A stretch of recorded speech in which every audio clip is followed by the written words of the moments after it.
बोले श्री सीता रामचंद्र भगवान की जय। पवन सुत हनुमान की जय। उमापति महादेव की जय। आइए श्री रामचरितमानस यात्रा के तृतीय दिवस में आप सभी का हार्दिक अभिनंदन करते हैं। आइए गोस्वामी तुलसीदास जी द्वारा दिए हुए सुंदर चौपाइयों का हम सुंदर गान करते हैं, श्रवण करते हैं।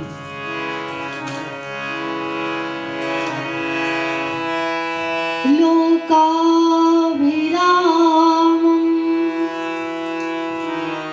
रणरंगधीरं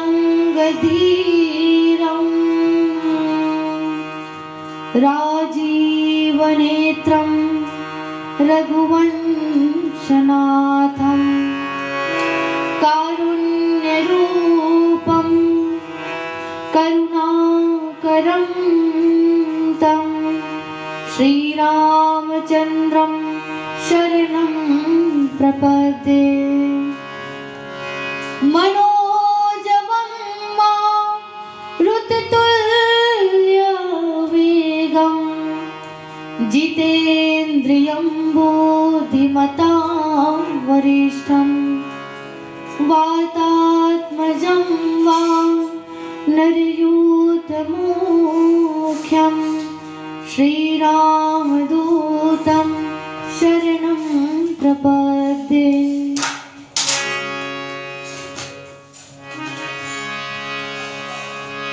कर्पूरगौरं करुणावतारं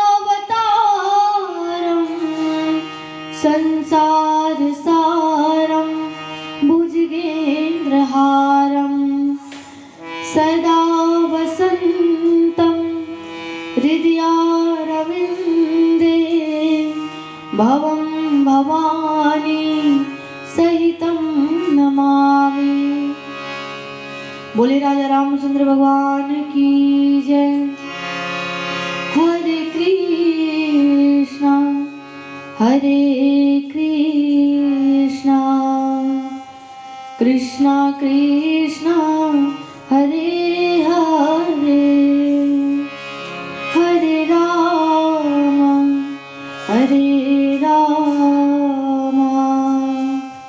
राम राम हरे हरे। हरे कृष्णा कृष्णा कृष्णा हरे हरे, हरे राम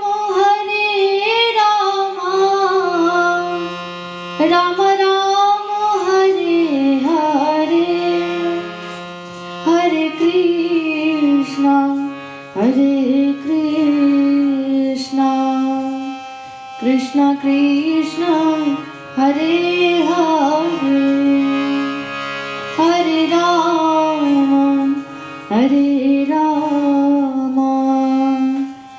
राम राम हरे हरे। राम राम हरे हरे, राम राम हरे हरे। बोले श्री सीता रामचंद्र भगवान की जय। कल बहुत ही सुंदर चर्चा गोस्वामी तुलसीदास जी ने बहुत सुंदर चर्चा की है, जिसमें कहा सुनि समुझहि जन मुदित मन मज्जहि अति अनुराग लहहि चारि फल अछत तनु साधु समाज प्रयाग। ये जो संत का समाज है उसको तीर्थ के समान बतलाया, और इसमें जो धारा बह रही है वो राम नाम रूपी जो भक्ति की जो धारा है वो साक्षात स्वयं गंगा जी के समान है। कहते हैं कि इसमें जो कोई भी व्यक्ति गोता लगाता है पवित्र मन से, उसको कहीं तीर्थ में जाने की आवश्यकता नहीं, उसको सारे पुण्य फल उसको प्राप्त हो जाते हैं जो तीर्थों में स्नान करने से, जाकर दर्शन करने से मिलते हैं। आइए आगे की सुंदर चर्चा करते हैं। मज्जन फल पेखिय तत्काला काक होई पिक बकऊ मराला। सुनिया चरज करे जन कोई, सत्संगति महिमा नहीं गोई। बहुत सुंदर बात बाबा गोस्वामी तुलसीदास जी ने कहा है कि मज्जन फल पेखिय तत्काला। ये तीर्थराज का जो प्रभाव है, इसका जो फल है वो तुरंत देखने को मिलता है। आप हो सकता है तीर्थराज में आप दर्शन करने जाए, स्नान करने जाए तो उसका फल बाद में मिले, लेकिन यहाँ जो ये जो तीर्थ है इसका फल, जो पुण्य का फल तुरंत मिलता तत्काला। काक होई पिक बकऊ मराला। जो काक कौआ है वो कोयल बन जाता है, कोयल की भांति व्यवहार करने लगता है। बकऊ मराला जो बक है, बगुला है, वो हंस की भांति व्यवहार करने लगता है। हंस क्या करता है, अगर आप दूध और पानी को एक साथ मिश्रित करके उनके सामने रख दो तो वो क्या करेगा, दूध को वो ग्रहण करता जाएगा और जल को छोड़ता जाएगा। तो ये सत्संग का ऐसा दिव्य प्रभाव। और कहते हैं कि इसलिए जो सत्संगति महिमा नहीं कोई, अभी तक जितने भी सत्संग की महिमा जो संतों ने गाई है, उसका तो जो महिमा है वो छिपा ही नहीं। दिन प्रतिदिन आपको सत्संग की महिमा के बारे में आपको और पता चलता जाएगा। वाल्मीकि नारद घट जोनी, निज निज मुखनी कही निज होनी। जल चर थल चर नभ चर नाना, जे जड़ चेतन जीव जहाना।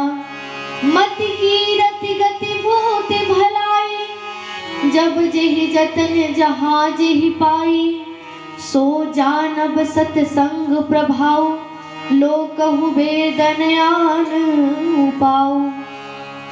और कहते हैं कि वाल्मीकि नारद घट जोनी। वाल्मीकि जी, नारद जी, अगस्त्य मुनि जी, जितने भी ऋषिगण हैं, सभी अपने मुख से ही अपनी जो होनी का, अपने वृत्तांत को बताते हैं।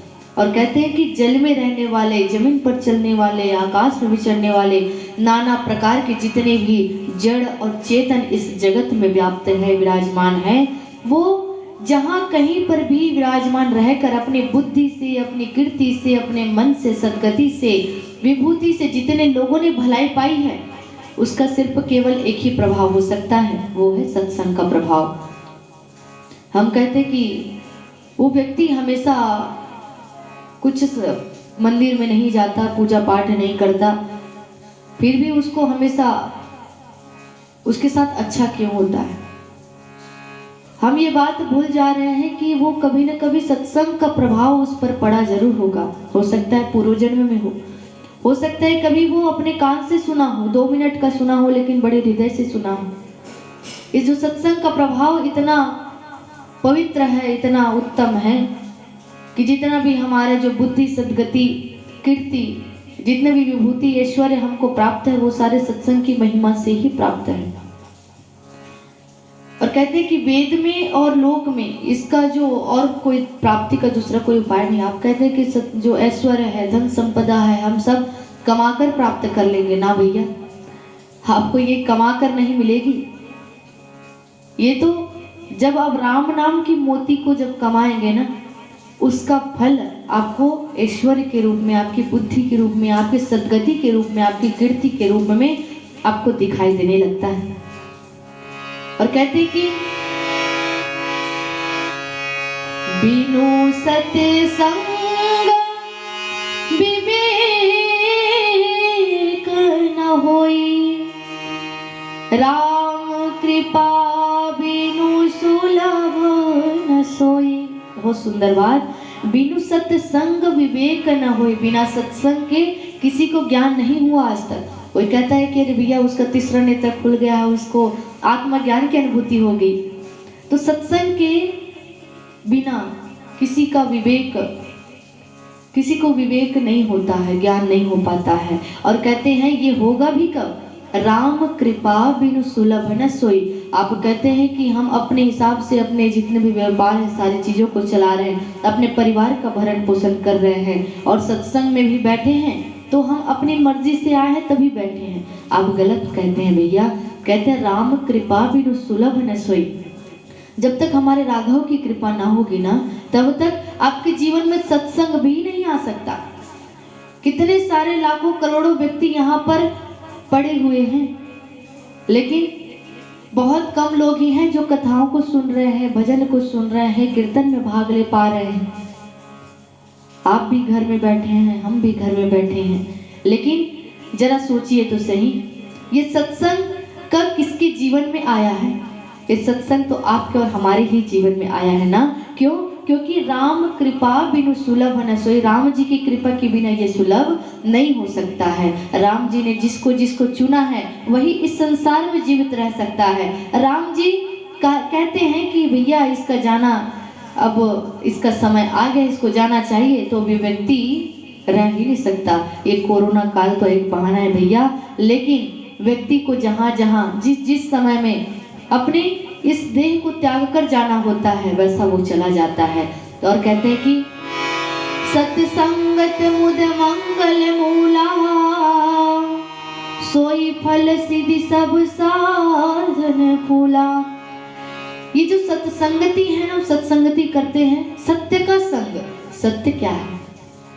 बड़ी विचित्र बात कह दी वो बाबा गोस्वामी तुलसीदास जी कह तो दिया कि सत्संगत मुद मंगल मूला। ये आनंद और कल्याण की जड़ तो सत्संगति है। आनंद जब भी मिलता है तो सत्संग से ही मिल सकता है। सत्य का संग। जीवन में सिर्फ दो ही सत्य हैं। एक तो हमारी मृत्यु, जन्म तो ले लिए, ध्यान रखिए, मृत्यु जीवन का सबसे बड़ा सत्य है। और दूसरा सत्य आप सभी जानते हैं, राम नाम सत्य है। जीवन में सिर्फ दो ही सत्य है। और बाबा गोस्वामी तुलसीदास जी ने एक जगह और कहा है, सत्य हरि भजन जगत सब सपना। ये जो संसार में जितनी भी चीजें, जितने भी वस्तुएं, जितने भी लोग आप देख रहे हैं ना, सारे लोग एक स्वप्न की तरह है। आज है और कल नहीं दिखाई देते हैं।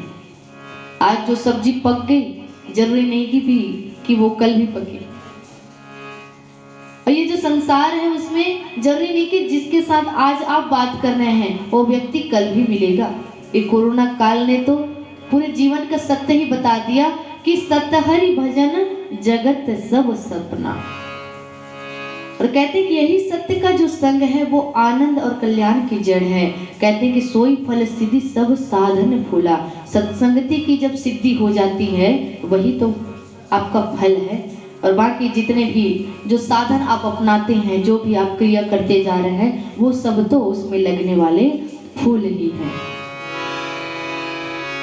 सठ सुध रही सत संगति पाई, पारस परत कुधात सुहाई। विधि बस सुजन कुसंगति परही, फनि मनि समनिज गुण अनुसरहि। बाबा गोस्वामी तुलसीदास जी के हर एक चौपाई के हर एक जो शब्द में अद्भुत और गुड़ बात छिपी हुई है। यहाँ कहते हैं कि सठ सुधर ही सत्य संगति पाई। सत्संग का प्रभाव आपको बताऊं तो जो सठ है, जो दुष्ट है, दुष्ट प्रवृत्ति वाले हैं, वो भी सुधर जाते हैं सत्संगति के प्रभाव से। आप कितने भी लोग हैं उसको समझा समझा कर थक गए, लेकिन कभी उसके जीवन में सत्संग का प्रभाव हो गया ना, तो आपको समझाने की आवश्यकता नहीं रहेगी। और ये जो दुष्ट है वो ये सत्संगति से कैसे सुधर जाते हैं? मानो जो पारस होता है ना, उसको लोहे से स्पर्श आप करा दीजिए, वो सोना बन जाएगा। ठीक उसी प्रकार से कहते कि भैया ये सत्संगति है, ये आनंद है, ये भी एक नशा है। हो सकता है ये अल्कोहल लेने वाले, दारू पीने वाले लोग एक बार दारू पीना छोड़ सकते हैं किसी के बोलने पर या फिर दवा के प्रभाव पर, लेकिन जो सत्संगति का जो प्रभाव है उसका ऐसा दिव्य प्रभाव है कि ये छोड़ने से भी छूटने वाला नहीं है। श्याम रंग एक बार चढ़ जाए उसके बाद जीवन में कोई और रंग की आवश्यकता नहीं पड़ेगी। और कहते कि विधि बस सुजन कुसंगति परी। कभी कभी ऐसा भी हो जाता है कि जो भी सत्संगति लोग हैं, साधु समाज के जो लोग हैं, साधु लोग हैं, वो कभी कभी दुष्ट के संगत में भी पड़ जाते हैं। लेकिन सत्संग की ऐसी महिमा, दुष्ट तो सत्संगति पाकर सुधर जाते हैं, लेकिन साधु कुसंगत में भी अगर पड़ जाए ना तो उसको कोई प्रभाव नहीं पड़ जाता है। कैसे नहीं पड़ता है? फनी मणि सम निज गुण अनुसर ही। जैसे ही जो नाग के पास, सर्प के पास मणि होता है और मणि रहता है तो अपना स्वभाव तो नहीं छोड़ता ना, वो हमेशा उसका स्वभाव क्या है? चमकना, प्रकाश देना। जैसे सर्प के साथ रहकर मणि अपना स्वभाव नहीं छोड़ता है, ठीक उसी प्रकार साधु सज्जन पुरुष भी दुष्ट व्यक्ति के संगत में आकर भी अपना जो स्वभाव नहीं छोड़ते हैं। हमेशा दूसरों को प्रकाश देना, दूसरों को ज्ञान देना, दूसरों से प्रेम करना, यही उनका स्वभाव निरंतर बना रहता है। विधि हरि हरि को कभी को विद्वानी, कहत साधु महिमा सकुचानी। सो मोसन कही जात न कैसे, साक बनिक मनि गुण गण जैसे। कहते विधि हरि हर कवि कोविद बानी। विधि ब्रह्मा जी, हरि भगवान विष्णु जी, हर भोलेनाथ जी महाराज, कवि लोग, कोविद बानी पंडित जन, ये जितने भी दिव्य लोग हैं ये भी कहत साधु महिमा सकुचाने, साधु की महिमा कहने में सकुचाते हैं। हमारे जो बाके बिहारी लाल जी भी यही कहते हैं कि भैया सब चीज़ों से छुड़ा तो सकता हूँ मैं, लेकिन साधु का जिस पर श्राप लगा हो ना उसको तो मैं भी शरण नहीं देता। गुरु से जो द्रोह करता है, वैर करता है, उसको तो मैं भी शरण नहीं देता। ब्राह्मण का जिसका श्राप लगा हो उसको मैं भी शरण नहीं देता। क्योंकि आपको पता होगा सनत कुमार जो 4 ऋषि कुमार हैं, वो जब उनके जो ठाकुर जी के जो पार्षद को जब श्राप दिए तो कहते भैया इससे तो मैं भी नहीं बचा सकता। जो श्राप आपको राक्षस की योनि मिले, ऐसा श्राप मिला है तो आपको उसका भुगतान तो करना पड़ेगा। हाँ, आप सत्संगति और मेरे शरणागति हुए तो इसका एक काम हो सकता है कि आपका उद्धार करने के लिए मैं स्वयं आ जाऊंगा। इसलिए बड़ी ही विचित्र बात है, सोचने में तो बड़ी विचित्र होती कि स्वयं परमात्मा भी साधु की महिमा कहने में सकुचाते हैं। तो बाबा गोस्वामी तुलसीदास जी कहते हैं कि सो मोसन कही जात न कैसे, साक बनिक मनि गुण गण जैसे। तो मैं उसको कह कैसे सकता हूँ जिसको स्वयं साक्षात परम पिता परमेश्वर स्वयं कह नहीं पाते हैं, साधु की महिमा कहने में सकुचाते हैं। तो मैं अधम हूँ, मैं कैसे कह सकता हूँ? मुझसे तो वैसे नहीं बनता। कहते कैसे नहीं बनता? जैसे सब्जी बेचने वाला मणि की जो उसकी जो कीमत है उसके बारे में वो चर्चा नहीं कर सकता। सब्जी बेचने वाला तो अपने 2-4 रुपए के बारे में बात करेगा, भैया मणि की महत्ता के बारे में उनको क्या पता। बंदव संत समान चित, हित अनहित नहीं कोई। अंजलिगत शुभ सुमन जिमि, सम सुगंध करे जोई। संत सरल चित जगत हित, जानी स्वभाव स्नेहु। बाल विनय सुनि करि कृपा, राम चरण रति देहु। सियावर रामचंद्र की जय, पवन सुत हनुमान की जय। उमापति महादेव की जय, गोस्वामी तुलसीदास महाराज की जय। और कहते कि बंदव संत समान चित, हित अनहित न कोई। उस संत की महिमा को तो हम बखान नहीं कर सकते, लेकिन ऐसे दिव्य संत के चित्त को, ऐसे संतों को हम प्रणाम करते हैं जो अपने मन में कभी भी किसी के लिए कोई ना हित हमेशा सोचता है, अनहित के बारे में कभी विचार नहीं करते। जिनका ना कोई मित्र है ना कोई शत्रु है जैसे, और वो कृपा कैसे करते हैं? अंजलि गत शुभ सुमन जिमि, सम सुगंध कर दोई। अगर आप एक अपने हाथ से एक पुष्प को आप तोड़े हैं ना, अपने हाथ से मोगरा के फूल को आप तोड़िए, तो सुगंधी किस में आना चाहिए? आपके इसी हाथ में आना चाहिए।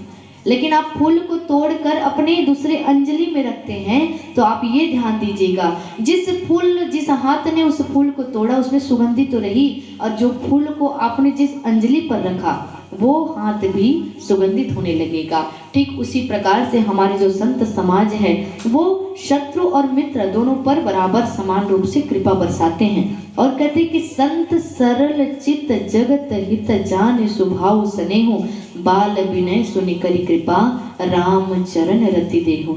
ये जो विनय है वो हम सभी को कहना चाहिए। आप भी मेरे साथ कहिए, संत सरल चित जगत हित जानि स्वभाव स्नेहो बाल विनय सुनि करि कृपा राम चरण रति देहु। इसको साथ में गाने को क्यों कहा? क्योंकि ये बड़ा सुंदर भाव है। बाबा गोस्वामी तुलसीदास जी इतने बड़े दिव्य संत होने के बावजूद कहते हैं कि संत का सरल हृदय और जो संत का जो हृदय है वो बड़ा सरल होता है, जगत के हितकारी होते हैं। ऐसा उनका विनम्र और दिव्य स्वभाव को जानकर, उनको मानकर, मैं मेरे इस बाल विनय को सुनकर आप जो साधु समाज ऐसी बड़ी कृपा कीजिए और मुझे श्री राम जी के चरण कमल में प्रीति दीजिए। देखिए बाबा गोस्वामी तुलसीदास जी से हमें यही सीखना चाहिए कि आप चाहे देवी माँ की उपासना करो, चाहे हनुमान जी की उपासना करो, जितने भी देवी देवता जिससे भी आप उपासना करते हो, तो आप जब भी उससे मांगना हो ना, तो जब भी मांगना हो तो इष्ट के प्रति प्रेम मांगना और कुछ दूसरा चीज नहीं मांगना। हम सब कभी भटक जाते हैं, कभी दुर्गा माँ की उपासना करते हैं, कभी देवी माँ की, हनुमान जी की, कृष्ण की, राम जी की, जगन्नाथ भगवान जी की। बहुत प्रकार से हमारे पास तो बहुत सारे भगवान उपलब्ध हैं। सभी अपने अपने इच्छा अनुसार वैसे वैसे भगवान को पूजते हैं, प्रणाम करते हैं। लेकिन हर व्यक्ति का कोई एक इष्ट होता है, एक कोई जैसे परम मित्र जैसा होता है ना, वैसे भगवान में भी कोई एक इष्ट होता है जिससे ज़्यादा हमारा लगाव होता है। तो ध्यान दीजिए, कभी भी आप सभी के मंदिर में जाइए, पूजा कीजिए, पाठ कीजिए, लेकिन सभी से यही मांगिए कि बाल विनय सुनि करी कृपा राम चरण रति देव। मुझे बच्चा समझकर मुझ पर अगर आप कृपा करना चाहते हैं तो हे साधु समाज, संत समाज, हे परमपिता परमेश्वर, मुझे श्री रामचंद्र जी के चरण कमल में रति दीजिए, प्रेम दीजिए। बड़ा सुंदर भाव। आज का जो चर्चा यहीं पर हम विराम देते हैं। बोले सियावर रामचंद्र भगवान की जय। श्री राम जय राम, जय जय हे राम। श्री राम जय राम, जय जय हे राम। श्री राम जय राम, जय जय हे राम। श्री राम जय राम, जय जय हे राम। श्री राम जय राम, जय जय राम। श्री राम जय राम, जय जय राम। श्री राम जय राम, जय जय राम। श्री राम जय राम, जय जय राम। श्री राम जय राम, जय जय हे राम। श्री राम जय राम, जय जय हे राम। बोली राजा रामचंद्र भगवान की जय। जय जय श्री सीताराम, जय जय श्री राधे श्याम। बोली सियावर रामचंद्र भगवान की जय।